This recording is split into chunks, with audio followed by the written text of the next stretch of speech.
Great defeaters, new and old. Welcome back.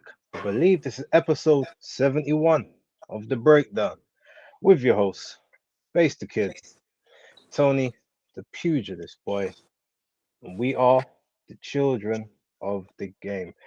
Tony, how are you? How was your weekend? Let's get the pleasantries out of the way. Hello, Base. How are you? I'm very well. I was away, had a really relaxing weekend away in Germany. Took myself to see some American football. So, pretty much every other sport was non present um, for, various other reasons. But yeah, it was a good weekend, very pleasurable.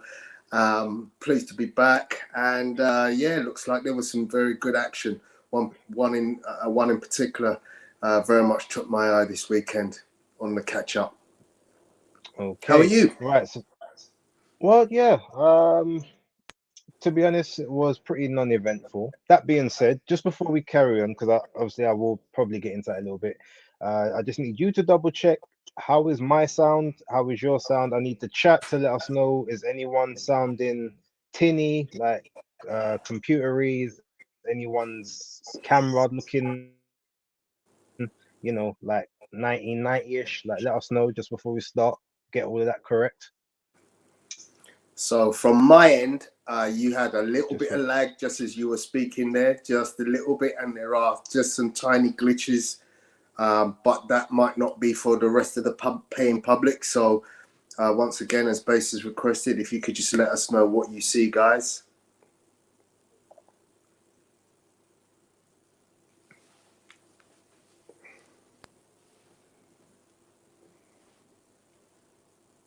Cool. So I guess we crack on. Oh, enough a little while ago. How are we looking now? How are we sounding now? Is that better? Worse? that sounds all right. Yeah. I mean, you didn't look bad the first time round, but Clyde says bass sounds echoey. Okay, bass was Big up lagging a to my bit. brother Clyde in the place. Okay, so now it seems to be all good. Fair enough. Well, look, we'll ride with that. It shouldn't be a long show anyway, so hopefully we'll be all good moving forward. Yeah, that 5G got to get that sorted out, and my router where my Wi-Fi is a long way away. And for me to gain proper access to it, you're gonna hear a lot of background noise, which I would rather not have. But yeah, no worries. Okay, looks like we're good on my side. Looks like we're good on your side. So yeah, weekend was all right. Didn't do anything. To be honest, I wasn't really in the mood for boxing this weekend.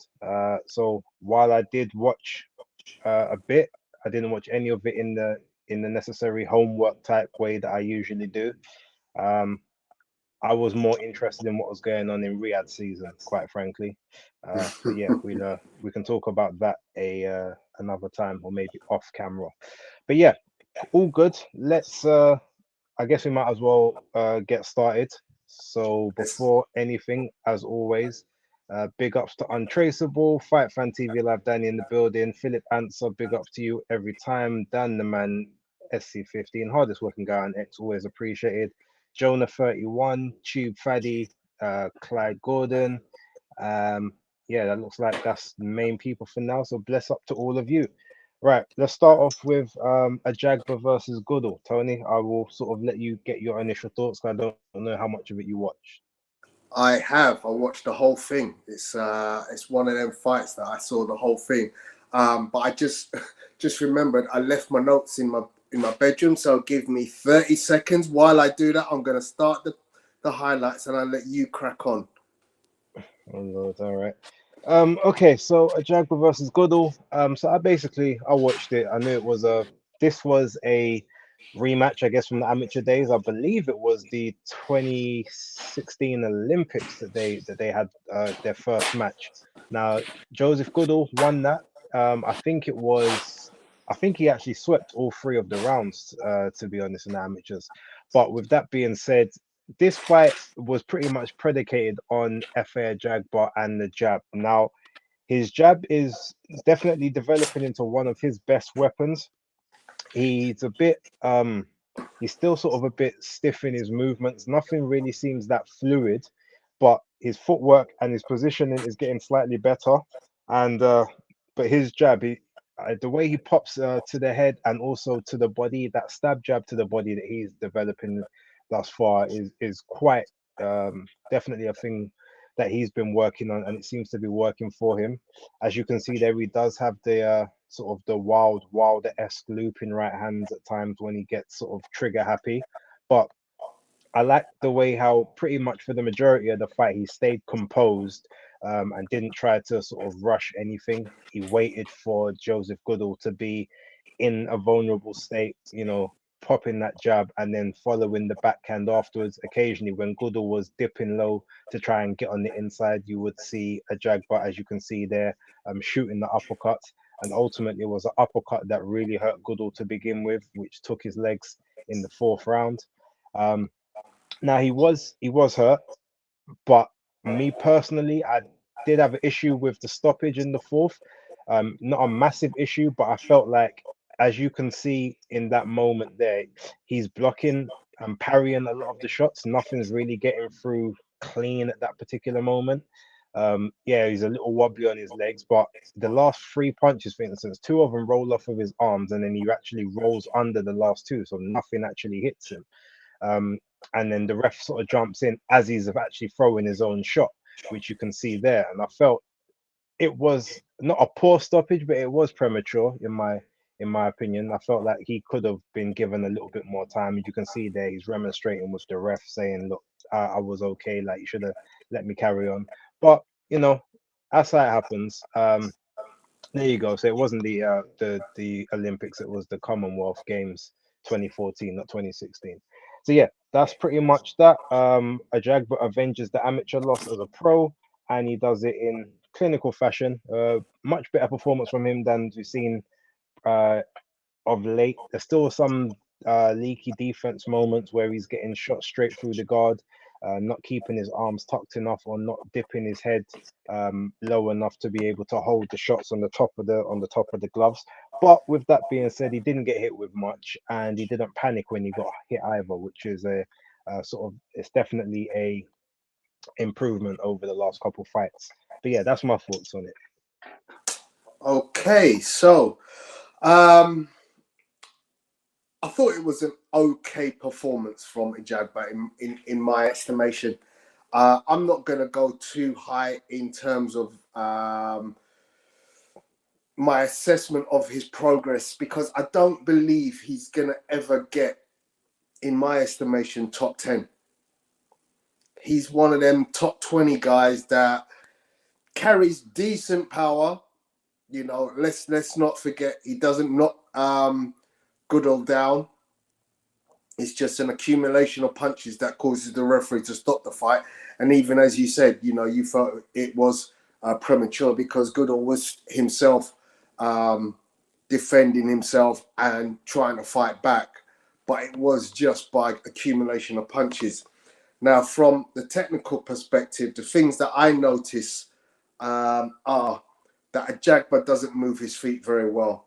When he throws his punches, he's throwing mainly a jab and a right, or mainly a jab, a right, and then potentially a further right hand. But what I notice is, in order for his jabs to hit, Goodall has to be in the kill zone.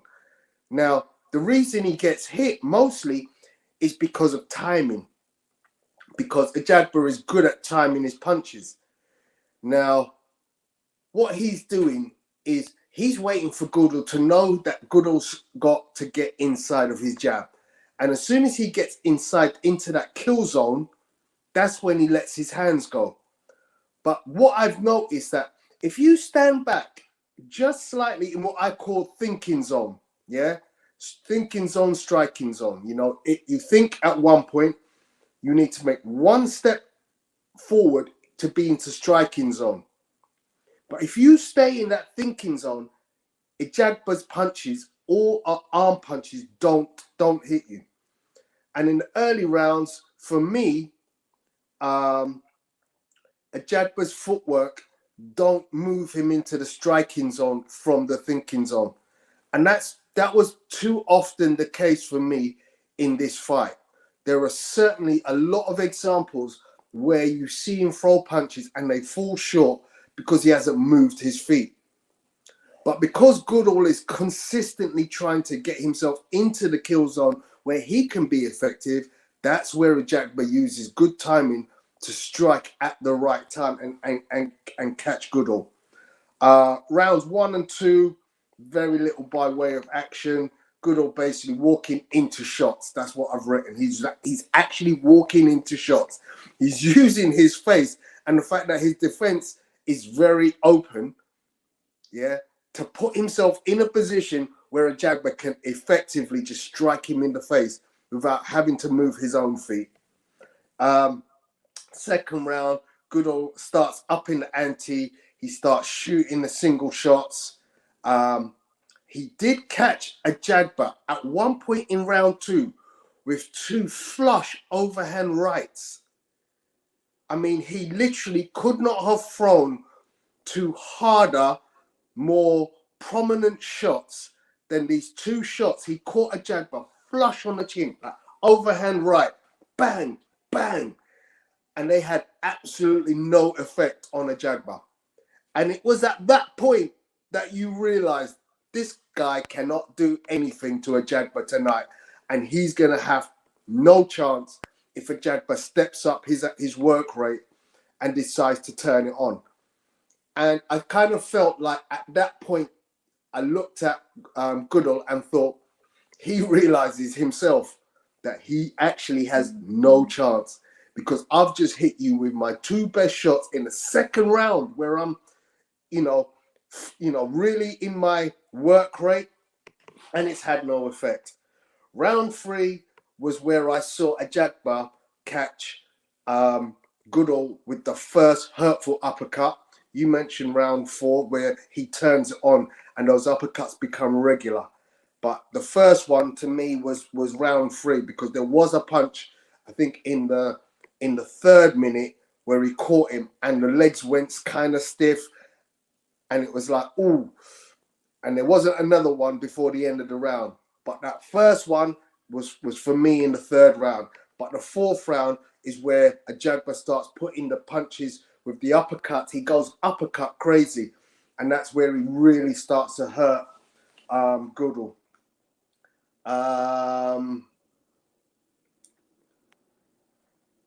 Yeah, I've written here that either Ajagba has a granite chin or Goodall has a clear lack of power. Now, it's interesting because I looked at Goodall's record. He has a fair, decent record of KOs in his 12 fights. He's lost 1, he's drawn 1, he's won 10. But he has a few TKOs on his record. I've also noted very poor lateral movement on behalf of both punchers. What you saw with the highlight reel is you saw a lot of wide looping right hands from Ajagba, but at the same time, the left hand is all over the shop. And I've realized that, any of the decent boxers in the heavyweight division could absolutely make hay of it, of that wide open method which Ajagba uses to let go of his punches. Obviously, he has that one defeat to Frank Sanchez, so he has already tasted defeat to a top 20 fighter. But in terms of where he goes from now, it will be interesting to see where they pitch him, because I honestly don't think he mixes with any of the top 10 boxers in the heavyweight division. So they had Zhang Zhilei in the building, and they kept pressing him like, "Would you like to fight him next?" And he almost looked a little bit bemused, like, "What are you not talking about?" Which I found quite interesting, because his coach, like Kei Karoma, was saying, "Oh yeah, like they had said something about Zhang, about you facing Zhang after the during the press conference or something," and he was like, "Look, whoever they put in front of me, that I'll go to work. That's what my team's there for." But it's almost like they blindsided it on him for that to be his next fight. Now I can see where Jean Gelet gets. I can see what he gets out of that, because to him that's ultimately that's a keep busy fight with very, very little risk. as far as he's concerned. And then for Ajagba, I guess the process of that is, well, I may not quite be ready for it, but if I do take that fight and I'm able to win somehow, then I become the WBO mandatory and I get a title shot some point in the next year and a bit guaranteed.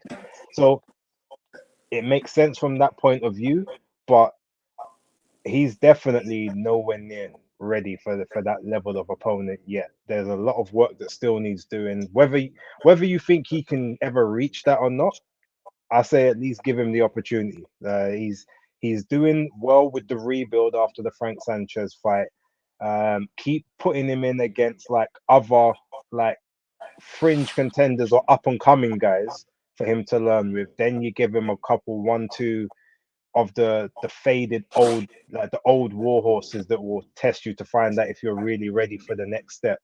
Then sort of go to that level. At this point in time, unless they just looking to do a favor for Zhang, that's just a lamb to the slaughter for no reason. Especially if you've got any plans on trying to build this guy or build out your heavyweight stable. But yeah, and ultimately, obviously, he's got the Queensbury deal. His deal isn't with Top Rank, and there's no co-promotional partnership there, so there's no need for him to do that favor at this point. But like I said, if it's just about activity, then hey, why not? I suppose. Uh, but yeah, that's that one.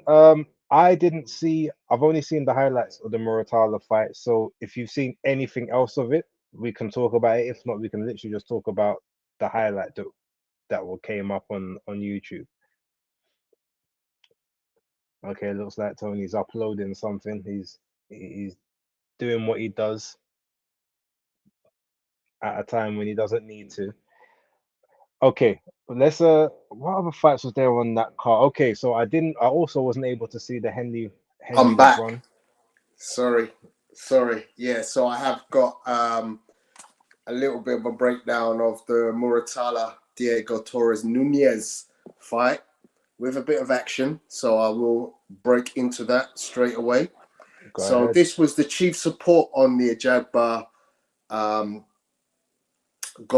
Goodall fight. Raymond Muratala against Diego Torres Nunez for the WB. Was it the? I'll see in a second because it'll come up on the screen. It's like the USBA lightweight title. 18-0 Muratala against 18-0 Diego Torres Nunez. Both fighters are 26 years old. Muratala ranked number 5 in the world. Nunez ranked 101. This was pretty much one-way traffic fight for Muratala.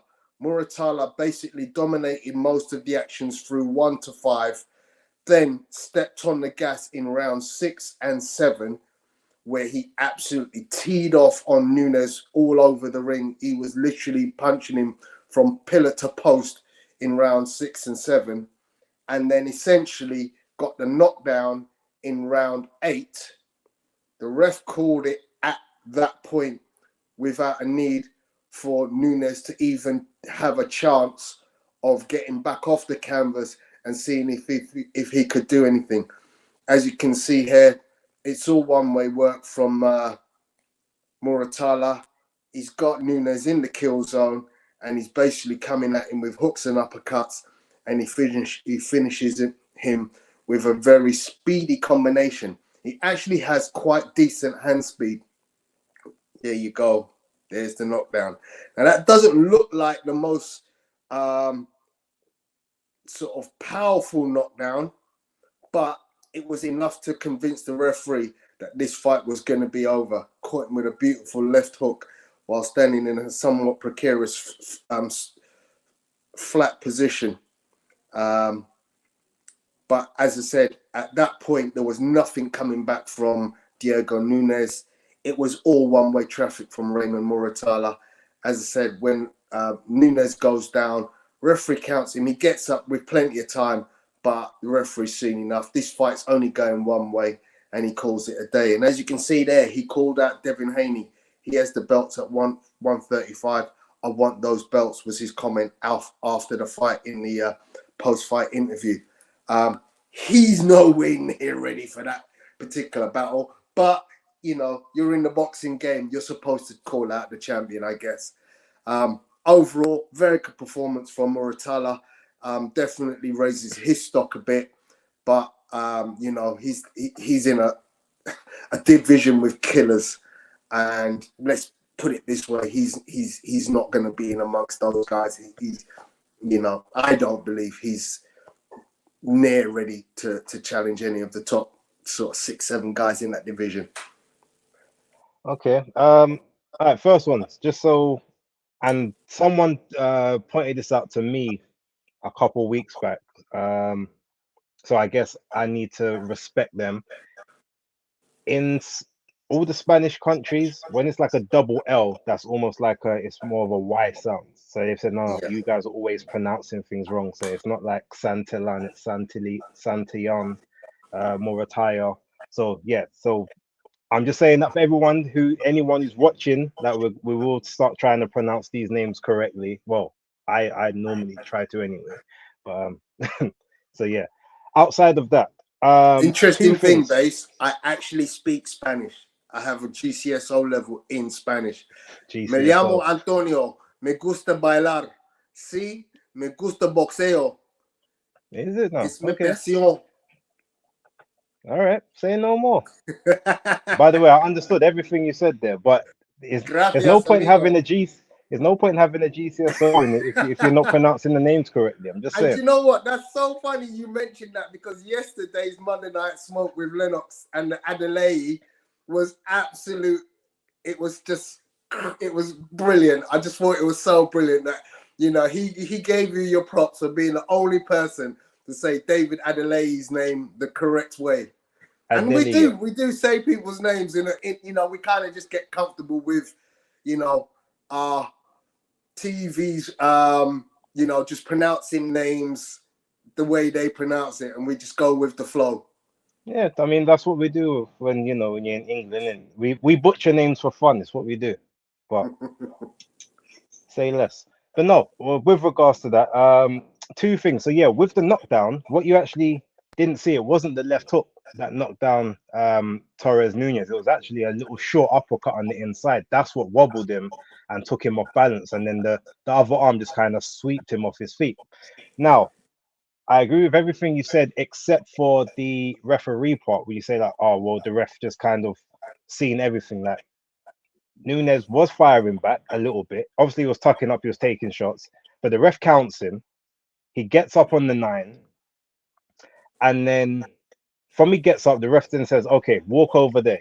And he says, no, he says, do you want to continue? He said, yes, I'm fine. Walk over there. Walks over there quickly, like fine, like no stumbling, nothing. Ref says, walk back. He turns, he walks back the other way. He's all good. And then the ref just does this. But at that point, I'm like, if he was going to do that, why are you making him walk? Why not just wave it off anyway? Because at that point, he's lucid. He's complying with your every command. He's not wobbling. He's not glass-eyed at this point, or he doesn't look it from what we can see. And he's extremely coherent. So with all of that, you've still decided that you now want to, that you want to wave it off. I had an issue with that personally. I feel like if he's gonna wave it off, just wave it off as he gets up, or don't even count. Wave it, say, yeah, you've taken too much or whatever. But outside of that, from what I saw of the highlights, it was it was a very good performance from Murala. It looked to be one-way traffic, but again, I can only judge by a 3-minute clip that I saw.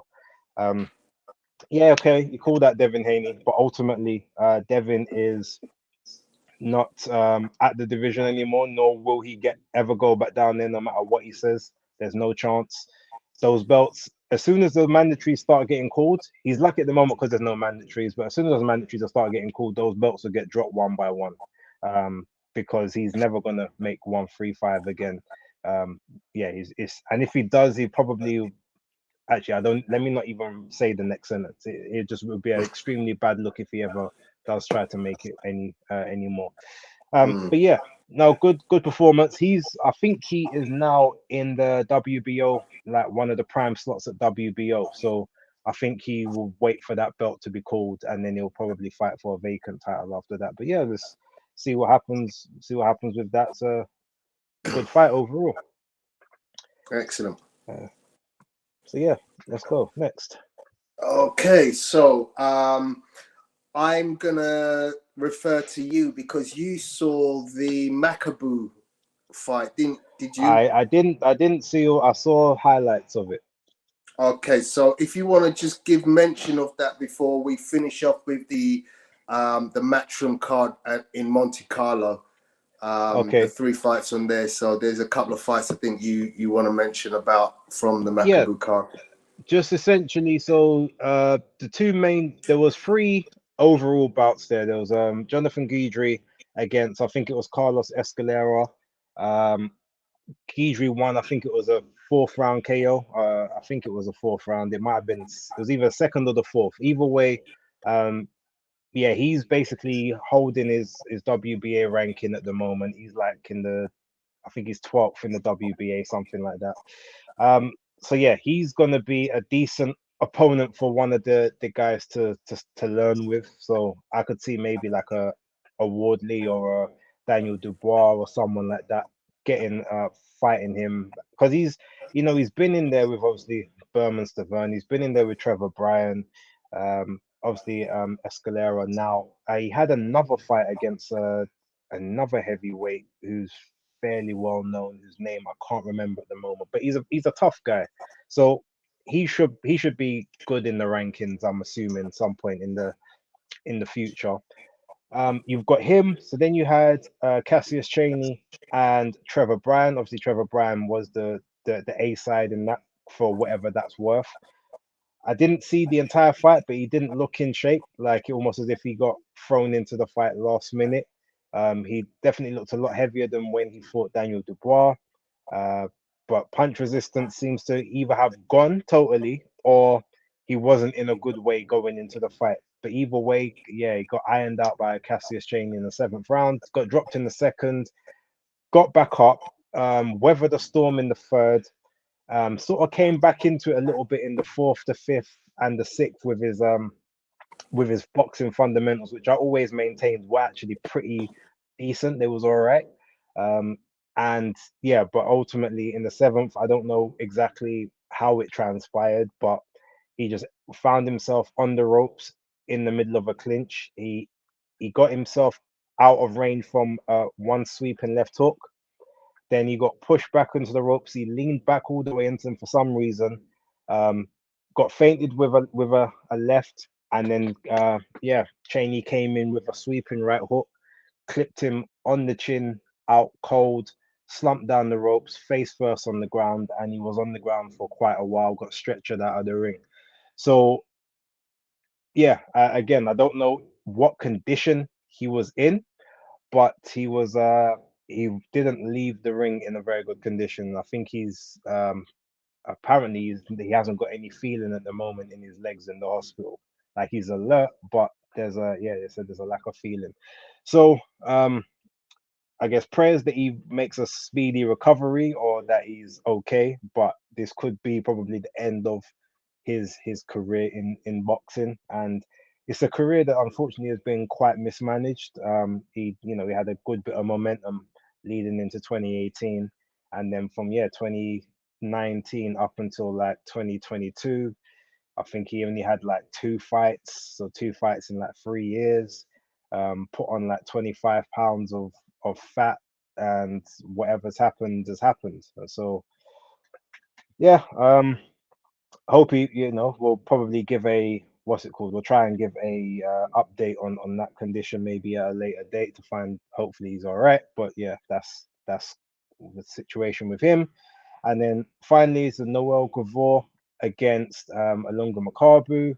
I thought that Gavor would sort of take him out in the roundabout sort of the night for the 10th round, because Makabu's got no punch resistance left, and especially because Gavor isn't the biggest of punchers. He's a good puncher, but not the biggest of. But no, he knocked down Makabu in the second round, knocked him down in the third, and the fight was over in the third. It was just a dominating performance. So now I guess the hope is that Matchroom can get the Breeders' fight out of the way quickly for Upper Tier, so then they can maybe try and make a unification with Gavor. I don't think he's not signed to Don King. He doesn't have any promotional deal from what I understand. So that's the next best thing for them to make sure, either if it's to get him under a 2-fight deal where you can keep him busy for 1 fight and then put him in that unification. Um, I guess maybe then they can do something with Gulamarian as well, seeing as that seems to have fallen through a boxer, and then maybe go for that WBO belt last when you don't have an excuse to not take the fight anymore, as it's a be a shot for undisputed. So we'll see what happens, but yeah, at least now Gavor's got something to come to the table with, which is good, because he's only had, I think, um 2 fights in the last 4 years, I think, or something like that, or 3 fights in the last 4 years. So he needs to get active also. Um, but yeah, that's that for that. So we can move swiftly over to the matchroom card. Tony, you can speak about the first fight, and we'll just see where we take it from there. You're on mute. Sorry, man, my bad. Okay, the first fight we'll talk about will be Ramla Ali against Julissa Guzman, the rematch. Just got stills, but essentially, we get you're actually better suited to giving us the rundown on this. But you know, after Ramla Ali Do you want me to go first? was beaten quite heavily with that stoppage in the first fight, she gets her revenge in the rematch. So yeah, I'll let you take the action on this one. Okay, so yeah, as Tony said, it was basically it was repeat or redemption. I can't really say it was revenge because I don't feel like revenge was had. This is the first fight where the knockdown took place. Um, and yeah, so Ramla had to battle those demons in order to get herself back into this fight. What she done, the adjustment that she made, which I wasn't sure she'd be able to do, is she kept it to the boxing, and every time that Julissa Guzman got close to her, she would first thing she would do is she would duck under the sweeping hooks. And she wouldn't try and explode out of the pocket with a counter. She would literally duck under them, step out of range, and then pop a 1-2, pop the jab. Every time Julissa Guzman got anywhere close to her, she would just grab her, nullify her, hold her, and sometimes on occasion like push her head down as well, which was obviously very they were questionable tactics, which the referee didn't ever. He admonished her a couple of times, but he never motioned to take a point or anything like that. Julissa Guzman got frustrated at some of those tactics at times and was occasionally hitting on the break as well. I don't know if sometimes there was maybe a bit of a language barrier between her and the referee, because it's almost like when he was separating and he would say break as he's after he started to separate them, and maybe she's thinking that's almost him saying, yeah, you can continue. I don't know what the instructions were for the words for her to listen out for, but there was a couple of times it did seem like there was just a bit of a failure of communication between the two of them. But there were other times where she seemed frustrated. She was getting her head constantly pushed down. Ramla was, kind of putting the back of her forearm or the back of her elbow into the base of her neck, holding her down, sort of jumping on her or tying her up at times. I think she was getting frustrated by that. But Ramla did well to come through the first couple rounds, because I believe it was the first round, she got caught with a sweeping right hook over the top, which caught her sort of on the side of the head and gave her the jelly legs a little bit, and she had to sort of get out of range, and try to sort of shake off the unbalancedness that she was experiencing at the time. And there was a couple of times where she would just circle around the ring trying to get her legs back underneath her, and I feel like Yulissa felt she had hurt her, and she was closing distance quite well, cutting off the ring, but she wasn't throwing the jab enough to offset Ramla's rhythm. She was just trying to look for sweeping hooks all the time. Um, Obviously in love with the power that she had shown in the first fight. If she had of maybe employed the jab a bit more, or stepped to the side just a little bit extra and kept pushing Ramla back towards the corner, then maybe she could have done a bit more work, is even if Ramla did try to nullify her on the clinch. But overall, I mean, the scorecards were probably correct. I know some people had it 5 rounds apiece, but I didn't score it. But the 96-94 to Ramla Ali did look about the right type of scorecard.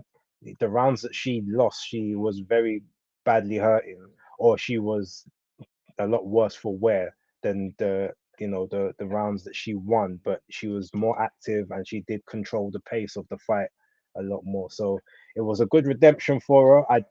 I heard the the post fight interview, the speech, but I didn't actually listen because I was watching something else at the time. So I know some people have said that they were upset by that for some reason, but I didn't hear it to make a comment. But yeah, she moves on. Probably now will end up either in a final eliminator, or she might get a voluntary title shot moving forward, probably from someone like Yemi Left Mercado. So it will be interesting to see what happens moving forward from her. But yeah, Tony, go for it. Muted. I'm gonna leave it right there. Satisfied that you've covered pretty much everything on that fight that needs to be said. Okay. So we'll move on to the chief support for the Cordina Vasquez fight, which was a world title fight involving Adrian Sivanati Curiel. Nonshinga and Adrian Curiel. Curiel, yeah. The South African Nonshinga won the title in his last fight, was defending it against the sort of well-traveled Curiel, whose knockout ratio before this fight was 4 KOs in 28 bouts. Slight correction. He won the fight. He won the title 3 fights ago. Oh, It was a vacant title, and then he had 2 defenses. This was his third defense. Gotcha. Yeah. Okay. So yeah, Curiel only has 4 KOs in his 28 bouts before this fight at the weekend. So we could probably imagine that there wasn't going to be a knockout. Well, he upset the apple cart and got absolutely stunning KO. Unfortunately, I could find no footage of it, but obviously I picked up whatever imagery I could do so. But obviously, Nonshinga from South Africa, a very classic boxer. You know, he came into the fight with a very good record of being able to box well. And during the first round, he looked to be very much the sort of prominent boxer of the two, whereas Curiel was more of the pressure fighter trying to find himself in. You know, even although he was a pressure fighter, he didn't seem, at least in the first round, to be able to deliver any kind of concussive power in shots that would do anything of note. So the first round went to Nonshinga. It wasn't a sort of one-sided round. Obviously, Curiel did let off quite a few good shots, but this is the knockdown. You can see the jab there from Nonshinga is stuck out, and Curiel has dipped underneath the jab and throws a looping right overhand right over his jab. There, you can see where it's coming from. As Nonshinga's jab is out, leaving his chin exposed, the overhand right from Curiel lands flush on the chin of Nonshinga, and it's night. You know, he does get up from the knockdown, but he is in no condition. Does he even beat the count? I can't even remember. I think if he beat the count, she waved it off. She waved it off. He was motionless for about 3 seconds, and then she just went over and just waved it. And that's when he was actually starting to get up, and then she held him down and said, "Don't worry about it." So. Yeah, that was it. But it was, I mean, he was out cold for that period. I mean, lights out, Tony. That was what we were looking at. So a very unexpected shock victory for Adrian Curiel, who now becomes the world champion. And yeah, interesting to see where he goes next. But I I'm gonna say it was a flash in the pan. I think it was a one-off. I don't know if there will be a rematch in the pipeline, but if there is, I'd probably put my money on revenge over repeat. Just think it was, just one of them nights for Nonshinga. What was your thoughts? Yeah, it was just, look, it was a culmination of right place, wrong time.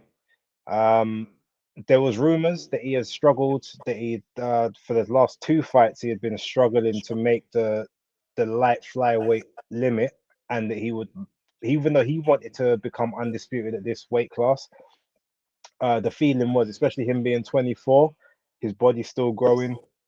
It's going to be really hard to carry on making the weight, and as a result of that, he may not have much longer in there, so he'd have to do whatever work he could do like extremely quickly. This is probably one of those situations where he did struggle a bit to make the weight, didn't have the same kind of punch resistance. Curiel landed the punch of his career. He's never been a one punch knockout artist, and I definitely wouldn't say that Nonshinga is a chinny individual. He has been down once before in his career, but he's also been in some very tough fights against some other Mexican opponents that are actually better than Curiel, and sort of other Hispanic opponents as well, and Japanese ones. So yeah, I think it's just a case of he got a bit lax. He pushed the jab out at the wrong moment, and he allowed his head to follow the trajectory of it, and ultimately just as he was pushing the jab out, his head went forward into the shot as the shots come in. And yeah, it was just, he didn't see it. It was very quick, and it just caught him in the sweet spot, lights out, and there was nothing else he could do. To be, like I said, to his credit, even though obviously the gum shield fell out when he was motionless on the floor, but he did start to get up after about sort of 4 seconds. He may not have been able to beat the count, but the ref didn't even give him the opportunity. He said, nope, stay down. He probably, it was a voluntary, it wasn't a mandatory. So I would assume Eddie was raving quite a bit about him prior to, so I can't imagine he would have had him in there without the possibility of a rematch clause. So it will be up to Civinati Nonshinga if he wants to take that rematch. But the chances might be now he may move up to regular flyweight, take on a contender there, and then maybe fight for either a vacant title or maybe get in the ring with someone like Julio Cesar Martinez.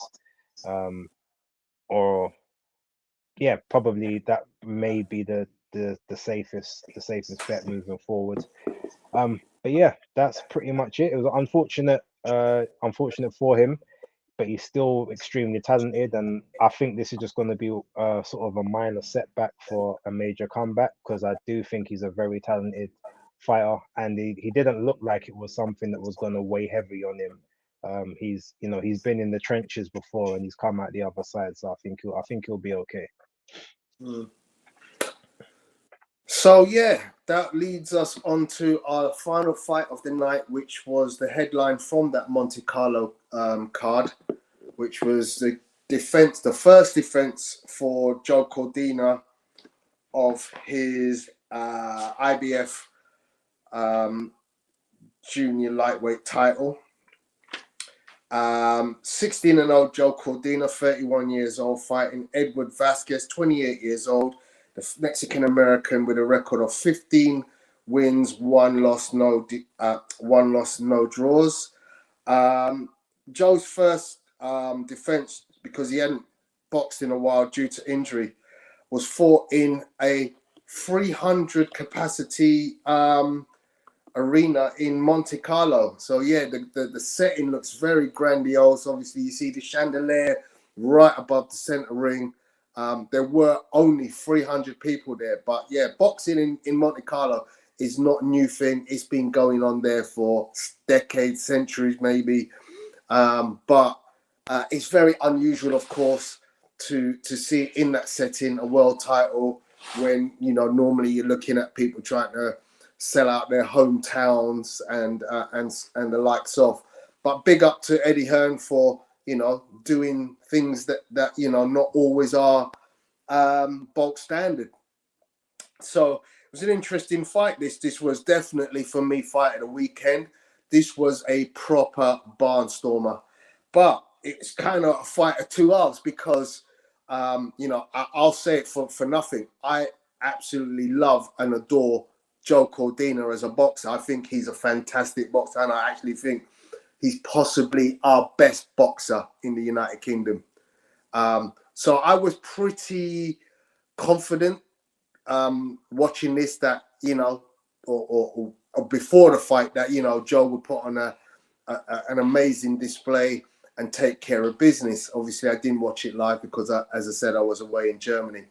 But obviously, I did hear the result. And then when I watched the fight in full yesterday, it was like, wow, yeah, this was some interesting fight. This was definitely a case where in the initial rounds, Joe in the first 4 or 5 rounds was boxing beautifully. He was very much in the ascendancy in them early rounds.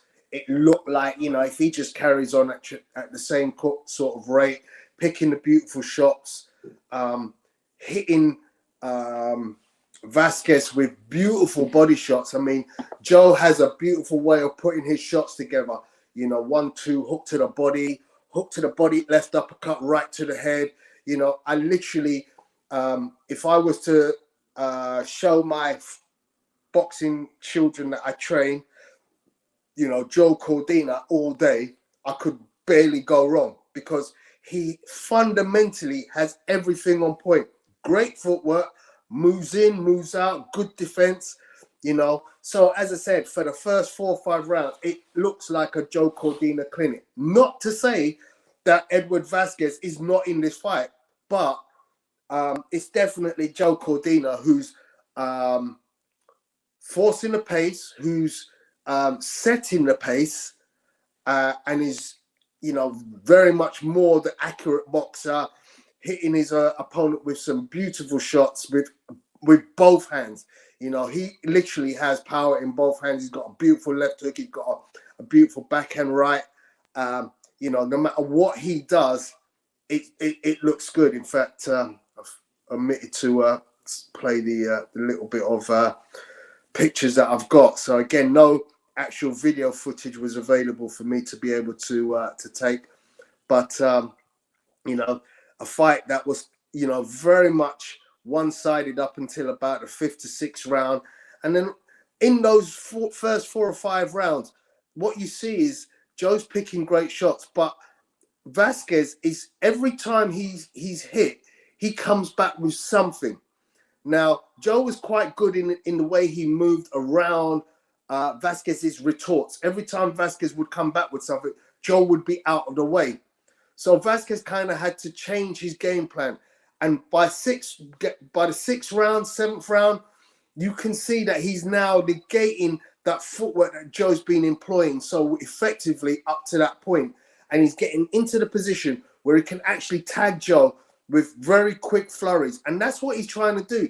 If Joe lands one punch, then Vasquez is looking to counter that one punch with 3 or 4 of his own. And he's effective at doing that, you know, at certain points in those early rounds. But obviously the main balance in terms of punch accuracy goes to Joe Cordina. Now, as I said, fight at 2 halves. Second half, you know, round 6, 7 onwards, you suddenly realize that, hang on a second, Joe's levels are not coming down, but Vasquez's levels are now going up. And he's learned, he's actually managed to work out where he needs to put himself when Joe lets go of his punches. And Joe lets go big punch, and Vasquez comes back with 3, 4 punches of his own. He starts to employ very good medium to short work, uppercuts, hooks, yeah. And occasionally he's in the kill zone and just pops Joe with a jab. And it's just that work rate now is beginning to show itself for Edward Vasquez as being something that needs to be addressed, because he's now landing significantly more than Joe. Joe's probably hitting harder and with more eye-catching shots in rounds, but work rate and actual punches that are hitting Joe now are becoming more and more regular, to the point where you have to start giving rounds to Edward Vasquez. Now, as far as point scoring is concerned, rounds 1 to 5, I give to Joe Cordina easily. Round 6, I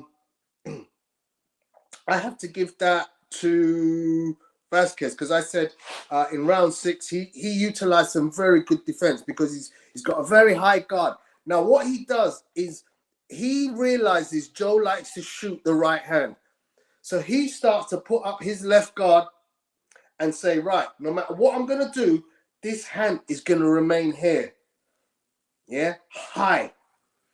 And he negates Joe's right hand by keeping his right hand up really high for all those crosses. So again, guys, if you're learning the art of boxing and you're thinking, look, can we employ this, the Philly shell, or what guards you want to use, putting that hand up high, not having it down here, but bringing it up is a perfect counter for people who are right hand happy, or throwing the right backhand to that side of your head. You can catch the shot either with the inside of the glove from the right hand, or you can just keep the left hand up and protect yourself from there. And that's what Edward Vasquez does excellently in round 6. So he does a very good defensive job of stopping some of Joe's big punches, and his work rate managed to secure him round 6. Round 7, Joe comes back, and I give that round to Joe. Then from that point onwards, round 8 is kind of like a split round. It's like a swing round, very much you could see it one way or the other. I gave it to Vasquez. And then from then on in, 9, 10, and 11 go to Vasquez. And to me, the defining round is round 12, because Joe, he doesn't rest on his laurels. He's not just going to let this go. Someone obviously must be saying to him, this is a close fight, because in that last round, he lets it go. And he's actually a little bit more defensive minded than normal in most of the previous rounds, to the point that he actually does much better defending the flurries from Vasquez, and he himself outworks Vasquez, who's been outworking him in the previous 4 rounds. So there's a lot of controversy around the point scoring. One judge saw it 114-114 as a draw. The 2 other judges saw it 116-112. I think 115-113, thereabouts. But you could go one way and say it's 114-114. Or if you went the other way, because of swing rounds, 116-112, people are saying that's a robbery. I ain't so sure, because it's only 2 rounds difference between a draw. People who think that Vasquez won, I'm not so sure. I personally thought Joe did enough to retain his title. But nonetheless, an absolutely great fight to watch. Really enjoyed it. Thought the action was great from start to finish. A very high tempo world title. Back to you, Base. Yeah, so in the fight, I think the main thing was early on, you had Joe Cordina employing a lot of the quote unquote big man tactics, like almost trying to impose his will, showing that he is the bigger man in the ring at that particular time. But what I started noticing is that Vasquez in the first couple rounds was deciding that, he wanted to get on the inside and sort of start to work that way. But then he realized Joe had a bit of extra power than maybe what he was expecting. So what he then decided to do is to hang back a little bit, try to almost do a bit of ambushing, getting onto the inside, trying to take a couple of shots, and then trying to go to work sort of in the last 30 seconds to 45 seconds of the rounds, trying to sort of maybe not nick them, but just trying to, make Cordina work at those moments. Also, one thing that I noticed that he'd done from about round 5 or 6 onwards, because he started to get on the inside and work away at this point. but he would see that every time Joe Cordina would dip down, I think he was dipping down to his right Left, hand. No, I think it was the right. I think he was left dipping up, down. left hook No, not into for the the not for body. the uppercut, not for the uppercut.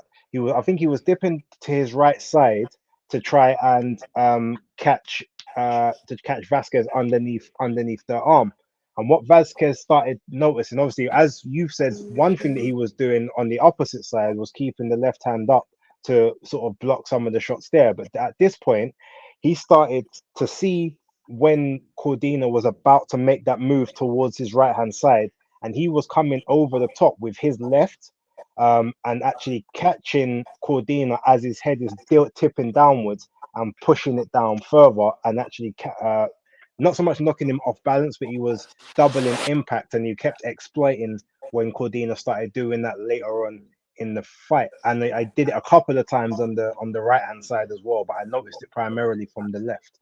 Um, Cordina started to slow down from about round 8 onwards, which could be an indication that the weight cuts may be starting to affect him a little bit. Energy is not really going as it needs to, and because he's so used to not having to go the distance of late, apart from his very last fight, it's a case of maybe he's only got enough energy in the gas tank for like 8-9 rounds, and then after that it's about round management for the last 3, because the same thing happened in the Rakhimov fight. So yeah, it could be an indication that it's time to move back up to 135. But overall, like, I don't particularly have an issue with the scorecards. I didn't score it. I was again this weekend. I was really not interested in boxing like that. But from what I saw, it looked as though Vasquez could have claimed up to 6 rounds. I didn't see 7 in there from what I was watching. I think in some of the early half of the fight, he just was a bit too standoffish. He just didn't do enough work in some of those earlier rounds. Obviously, he swept the back half of the fight primarily just due to work rate. But yeah, I didn't see enough for me to say that he won. But obviously, I can understand him maybe being frustrated and not even getting a draw, because it looked like it was fairly even up to that point. But yeah, there's 7, like you said, 7-5, 6-6 is not really an issue. But I don't even really have an issue with 8-4. It might seem a little bit wide, but realistically, that's all of that is one extra swing round here and there, and there were several swing rounds. So it's not like there was a clear 8 rounds here and a clear 4 rounds here. There was a lot that was up in the air. So yeah, ultimately it was just one of those fights where consideration got given to the champion, and it is what it is. Vasquez, he can come again. To be honest, he's better suited to be at 126 anyway, rather than being at 130. There's ample opportunities to fight champions at 126, which is his natural weight class. Go back down there, and by the time, if anything, try and see if you can get that Ray Ford rematch after he fights Komatov for the vacant WBA title. See if you can get that one. If not, there's a couple other champions there that are there for the taking. Yeah, doesn't So you put know? this little graphic together of the current world champions in the junior lightweight division, which is Oshaki Foster, who fought last week, Emmanuel Navarrete, and Jose Luis Garcia. Hector Luis Garcia. Hector Luis Garcia. So yeah, there's more than enough activity in that division if he wants to stay down there. As you mentioned, there might be some issues with the weight, but obviously moving up to lightweight, I just feel like nobody in their right mind goes near lightweight division right now, because it is undoubtedly so heavily stacked with real killers. Now, I think if you I can wouldn't I stay at wouldn't say junior, so. I wouldn't say so at really, all. Devin's no longer there, or the only people that's there is Shakur and Javante Davis. Javonta, George Yeah, that's 2 Kambosis people. is still there. He's not a killer. He's a good Yeah, you fighter. got a He's not a killer. killer. Yeah, I get you. I get you. And if you think about it, let's be real. You've got Shakur Stevenson going for the WBCs. He's probably going to win that from Edwin De Los Santos. There's another Mm-hmm. 3 belts up for grabs. Javonte Davis will probably get the WBA because he's already the regular champion. He'll just get elevated to the proper champ. And then there's 2 belts to go for. There's the IBF and the WBO. There's no reason for Cordina not to go up there. And then he could get one of those belts and then go for the unification with Shakur, which is what he wanted at 135, 130 anyway. I'm sorry, Base. If I'm Joe Cordina, as I just made a comment about he's one of my favorite UK fighters, and I really love watching him box. But Shakur Stevens eats everybody for dinner in that division, with the possible exception of Gervonta Tank Davis. I like the kid from Wales, but I just don't want to see him in with Shakur Stevenson, because to me, he's top 3 in the world right now by way of boxes. You know, he's just that but good. Why? So why should he not take fights?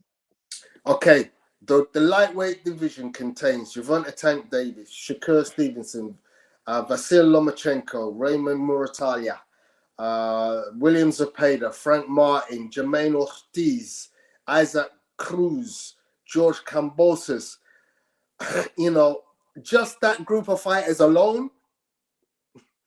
So you're saying that Joe Cordina can't beat any of those people? Where you are and ride it out for a little while until 1 or 2 of them man go up again. I thought we was getting away from people avoiding hard fights. Why would you not want fights that are competitive?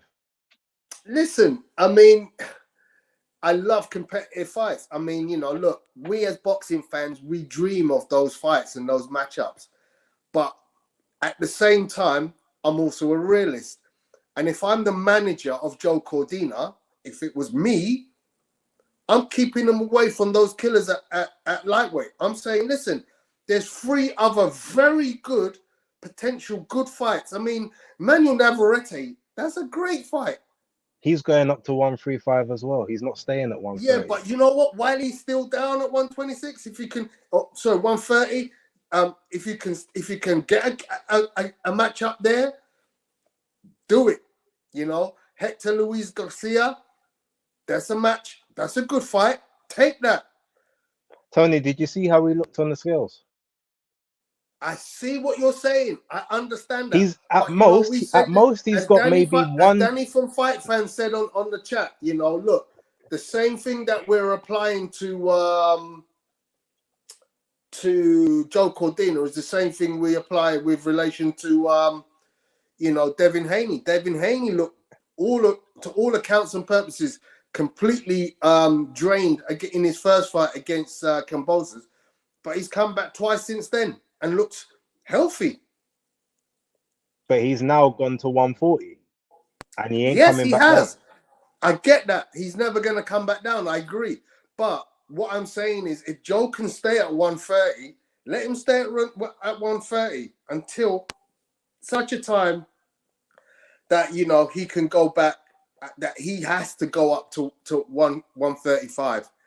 The only fight that he's going to stay at 130 for now is a Lee Wood fight. That's it. Outside of that, all the big fights for him are at 130. Do you think that he wouldn't go into a fight with Tank Davis at 135 with the amount of money that would realistically be on offer? Or Shakur, or George Kambosos, or Vasyl Lomachenko, who has seen a lot better days? Like, you're talking about killers. A lot of these men they're not what they used to be. And he's only getting older himself, so he might as well roll the dice now. He wanted to fight Shakur Stevenson at 130. They were supposed to have a fight back then. So why not go up there and fight him? Like, at the end of the day, all the big money fights for him outside of Lee Wood are at 135 right about now. And that's what he says he wants, big money fights. Really? And considering he can just about... I mean, I know what you're saying about... What money is there? You tell me what money there is. I mean, I'm not the money man. I really don't give a toss about the money, because I'm just a boxing fan, you know. But yeah, you're campaigning for a man not to take the best fights. I'm campaigning to see the best fights at 130. You got 4 belts, 5 belts if you count the IBO, and there's 5 champions. Yeah, 5 different champions. If I could see unifications at 130, let's see it. And if there's money in it, even better. But what I am saying is, you go up to 135, and all of a sudden, you're in with the killers. And I know if you want to say there's only 2 or 3 killers there, fine. 2 or 3 killers is 2 or 3 killers too many for me. Take your money at 130 while you can, and then when you really think you know I've done everything here, I'm willing to take that risk and go up and put my neck on the line against Shakur Stevenson, Javante Tank Davis, Vasyl Lomachenko, whoever. Then you do that. But I'm not So gonna complain if no, but he just are goes you now straight up saying there, that there are bro. no killers? Are you quote unquote saying there are no killers at 130? Is that what you're trying to say now? No, this is my point. I would prefer him to take those killers at 130 than to take those killers at 135. Do you see what I'm saying? Or weight that he can barely make anymore. If you So can't basically, do it, okay. So you it is want what it is. so just to confirm, you want Joe Cordina to basically be good for 9 rounds in a fight and then be in trouble for the championship rounds at 130 for the rest for until he absolutely can't make the weight again, is what you're saying.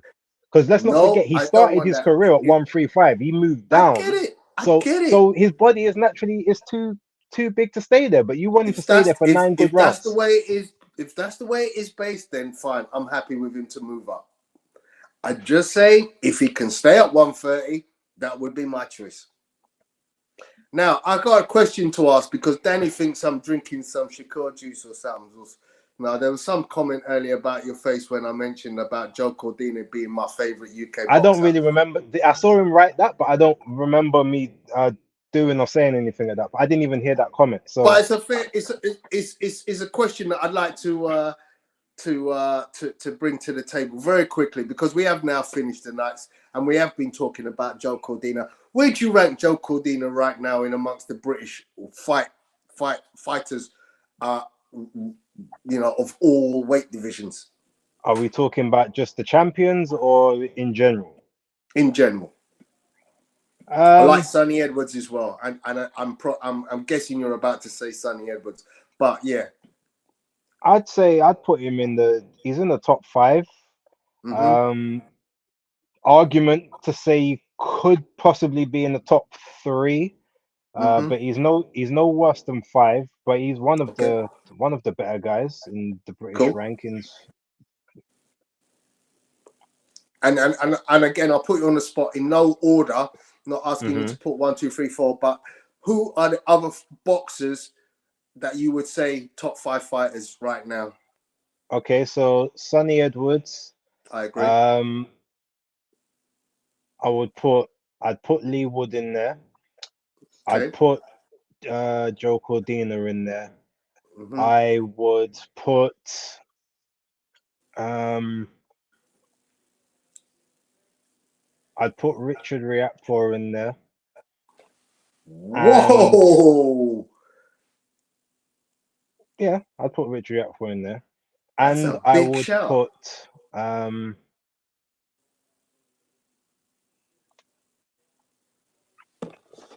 trying to think who else would I put in there? I'm thinking Callum of in Smith. terms no, not in the top 5. Okay. Um, I think Richard's got a little more about him than Callum, like technique wise. Mm-hmm. Um,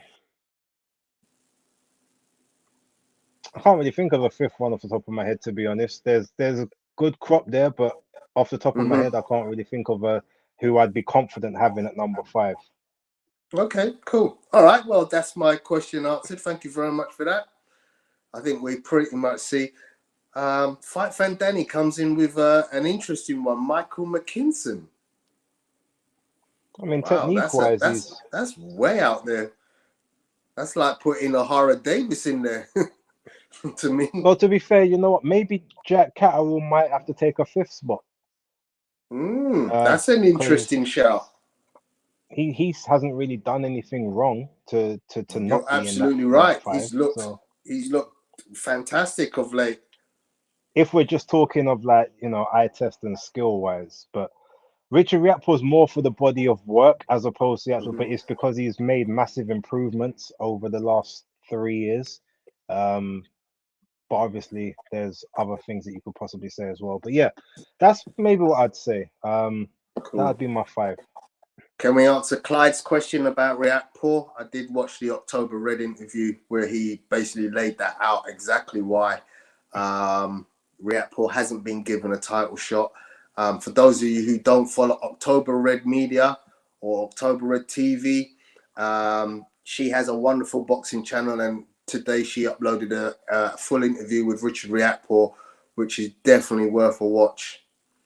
Yeah, just to give Clyde, obviously, so essentially, Riakporhe was supposed to, he was mandatory for Jayapataya, and on the day of the purse bid, he pulled his team, or he pulled out of the purse bids, saying that they was going the opposite route, because obviously Jai was with Matchroom, and clearly it's basically because they didn't want to go into purse bids, potentially have him fighting on the zone. He was supposed to have a voluntary with Arsene Gulamarian, but Gulamarian had legal issues with his ex-promoter, so that held things up, and then he was called to fight his mandatory challenger, which was what was his name? Dorticos, Junio Dorticos. So Riakporhe is now, he's number one with the WBO. He hasn't been called as the mandatory yet, but he is in the mandatory position, and it will get it will be called supposedly after the Masternak fight that he's having in December. The problem with that is that Chris Billam-Smith confirmed to me last week that he's actually contractually obligated to fight Lawrence Okoli after the Masternak fight. So unless Lawrence gets step aside money to have his rematch after the winner of that mandatory fight takes place, or Richard Riakporhe is willing to wait for his mandatory shot to fight the winner of that fight afterwards, it could get very messy in some form of legal dispute between those three. But that's why he has not getting the shot at this time, ultimately because he didn't take his mandatory shot when he had the opportunity to, and now he's kind of at the mercy of his broadcaster and his promoter for when his shot will take place. So he's fighting Dylan Breguion on the undercard of the November 18th card in Wolves, which is Adam Azim. So yeah, that's pretty much that in a nutshell. Hope that answers your question. Is that pretty much everything? Yeah, that's it. Show over. Okay, well, ladies and gentlemen, so let's go to Tony's banner first of all. Tony, give him the socials. So it's all down there, ladies and gentlemen. Pugilistboy on YouTube and Twitter, now called X. And on Instagram, I am there as Pugilistic Boy. Pugilistic Boy.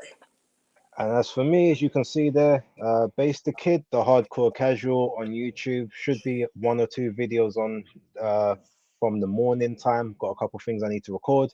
BaseDaKID on Instagram, but don't follow me on there if you're looking for any boxing content. I don't really put much on there. You can find me mostly on Twitter/X as B_A_S_E, or you can just type in BaseDaKID and I do show up first in the search bar. So yeah, with that being said, and I guess in honor of Tony and his newfound Spanish, we will say nos vemos la próxima semana. Later. Adios, amigos. Hasta luego.